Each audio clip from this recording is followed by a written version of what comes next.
All right, welcome to Despite Adversity. I'm going to keep this episode a little more casual. I'm wearing my Team Jake shirt here. This is just a representation of how much my community and family, friends, and everyone really meant to me along my journey. I've received very positive feedback so far, and I'm so grateful for everyone who was there with me in the trenches in those moments, and it really does mean the world to me. So thank you all so much. I thought I'd wear my shirt just to show my appreciation. So thanks everyone so much. And thanks everyone who's listening. So let's get into it. 9 months. That's how long I had my confidence back before life threw me another curveball. I went in for my standard 3-month scan, and there it was, a new enhancement in the exact same spot that we just resected.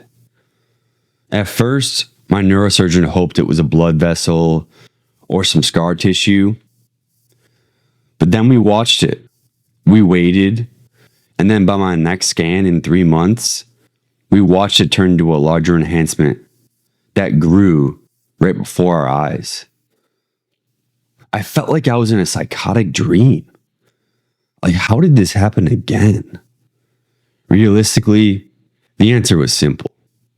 When we did the last surgery, we didn't follow up with radiation because that part of my brain already had exposure and the risk wasn't worth it. We left microcells behind, and those cells did exactly what cancer does. They multiplied. I think of it like picking up sand with your hand and transferring it to point A to point B. You watch those smaller particles fall out. That's how I thought about brain surgery. When you resect a tumor, you're inevitably going to leave behind some microcells. We only had a few options to treat this lesion. Either radiation or surgery again. The radiation would be to an area of my brain that was already radiated, so there was enhanced risk. We decided it wasn't the most viable option. So just 13 months later, I was looking at another brain craniotomy. But this time, I wasn't the scared kid from the dark days. I was a different animal. So here are the scans. This is a 9-month MRI scan and then a 12-month MRI scan. And the 9-month scan is on the right, 12 months is on the left. So as you can see, this is during the sit and wait period, and it just gets slightly bigger as we sat there and waited. And it was inevitable that it was going to keep growing. So we had to do something to intervene. I already had the antidote for adversity. I climbed this mountain before, and I knew how to overcome this. I was mentally locked in. I knew the recovery was going to be different because my mind was different. But I'm still human. I had to blow off some steam. The weekend before the surgery, I had a last dance with my boys. We went on an absolute bender. I got extremely intoxicated. I did this because I thought this could be the last time I ever see them. I had to go out with a bang. You have to face the fact that every time they wheel you back into the operating room, it could be the end of the book. And while I thought of myself as mentally strong, I was still scared. So the day of the surgery, April 18th, 2023, I said my goodbyes to my girlfriend Brooke, my parents, and my brothers. And then I jumped on that operating table for the 3rd time.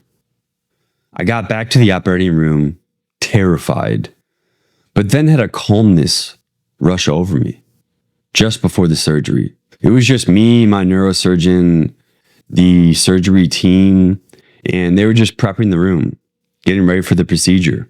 And as soon as I got in there, I heard something that was pretty strange to me. They were playing Drake over the intercom. This prestigious neurosurgeon, seconds away from opening my skull, was just locking in, like he was getting ready to play a sport or go for a run. It weirdly put me at ease. These guys are the reason I'm still standing. And seeing him as a normal human gave me all the confidence that I needed. I thought, he's locked in, I'm locked in, let's go. So here's a cool picture of what my skull looked like after brain resection, and this is at the 2-week checkup. MRI, I have to make a rectangular incision and remove that piece of skull to do the actual surgery, resect the tumor, then put it back in place and fasten it with staples, a couple of fasteners you can see there. It's the same as you breaking a leg or breaking your arm, where there's two fragments of one bone and they heal together as one whole bone. So that's the same thing that happens with your skull. It takes a bit longer, but eventually your whole skull heals as one bone, which is something that I thought is pretty cool. This recovery was night and day compared to the last time. I was out of the hospital in 48 hours. I took 2 weeks off work. My neck was stiff. I was weak. I had some brain fog, and my right leg lost some sensation. But that didn't matter. I had a goal. Back in January, when things were stable, I convinced 5 of my best friends to sign up for the Chicago half marathon. I went into surgery thinking, there's no way in hell I run 13.1 miles in 33 days. But on day 1 of recovery, I told myself, I'm going to run that damn race. The mind is a weapon. If you have the discipline, you can make the body do anything. So 33 days post-operation, I ran that race. Crossing that finish line with my serotonin and endorphins at an all-time high. That was one of the proudest moments of my journey. Looking back, that was the moment I actually understood the power of the mind. Most of the limits that we think we have are just stories we tell ourselves. If you put your mind to something and give all you can, your body will accomplish more than you ever thought possible. I wish that was the happily ever after ending. But cancer is a bitch. It's relentless. Just 9 months later, on cue, another suspicious enhancement surfaced on my dura. And the dura is just the very outside of your brain. There's no cognitive functions. And think of it like, the outside rind of an orange. It doesn't serve much purpose, but it's still part of your brain. So I didn't have any side effects. And like always, we sat and we waited. Then, by May 2024, we had to intervene. I went back in for gamma knife radiation. I had to wear that mask again. Bolted down, barely able to breathe. I had 5 more low-dose treatments at Northwestern.